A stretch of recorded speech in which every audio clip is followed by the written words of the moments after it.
Hello, I'm Dr. Doris Griffin, Assistant Pastor at Harvest Christian Fellowship in Wilmington, Delaware.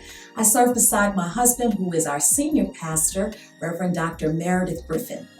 My journey in leadership did not begin with me serving as the assistant pastor. My journey began many years ago doing some very basic and rudimental things in the established church. I had opportunities to serve as a leader for young adult women. I had an opportunity to serve as a deacon. I've had an opportunity to lead a faith-based organization. I've had opportunities to coordinate services, all types of leadership experiences God has blessed me with receiving. That's a little bit about who I am. One of the things that I wanted to make sure that I shared with you today was one of the cultural or societal challenges or expectations that might have been placed on me. It has not been easy being a woman that preaches the gospel.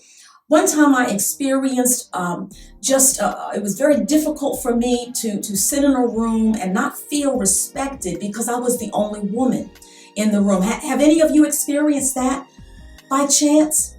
Well, the way that I handled it, I tried to hold all of my feelings in. I tried to suppress who I was. I tried to become someone else. But God created me, as I know He created you, to be able to do what He's placed inside of you. And if that's preach the gospel, if that's lead a specific area of ministry, if that's to lead your children in prayer, whatever He has called you to do and to lead, He will continue to equip you to do just that.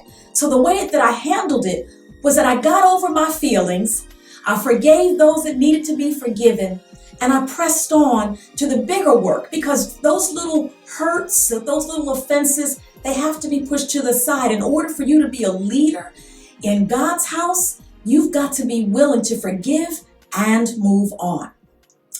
As a leader, as a woman in leadership, there are seasons in our lives. Would you agree with that? Seasons where there's marriage, children, going to school, all of those things. And one of the challenges has been able to find out, how do I lead and still be a great wife? How do I lead and be a great mother? How do I lead and still be a student?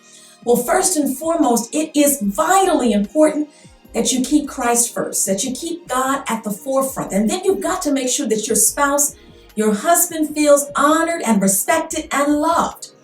God will allow the seasons to transition so that you're able to do what you've been called to do in the season. See, some of our challenges are that we try to rush seasons.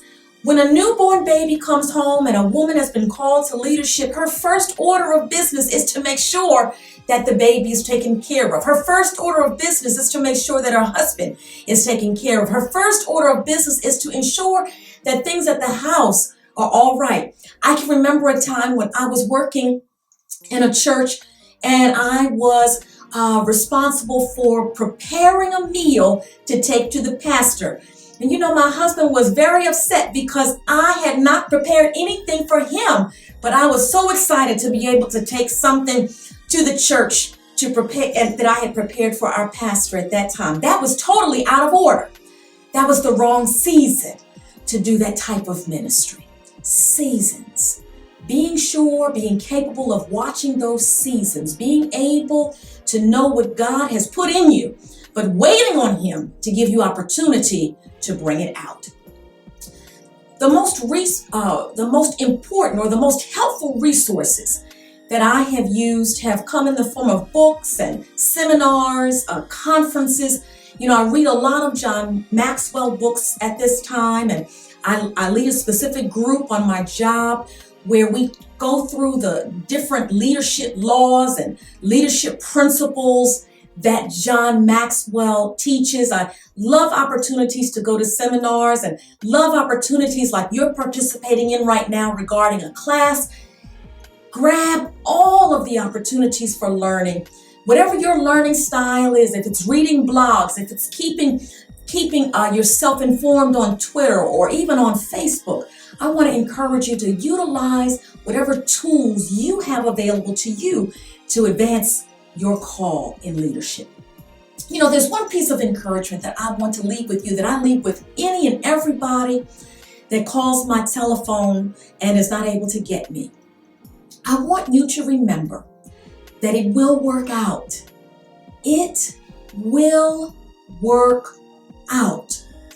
I know right now there might be some confusion or some angst because you really don't know how everything plays out. But can I just tell you that you don't need to know how it all works out? What you have to be willing to do is to trust God. You have to be willing to have faith that it's all working together for your good. I want you to remember this simple little statement. It will work out. Say it with me. It will work out. I believe that for you. And I know that you're going to go on to do great things. Listen, if you want to stay in touch with me, find me on Facebook, find my personal page, or find my public page called News You Can Use with Dr. Doris Griffin. I'm so thankful to have this opportunity with you. I want to thank Aaron and others that made it possible. Please stay encouraged. Know that God is not finished with you.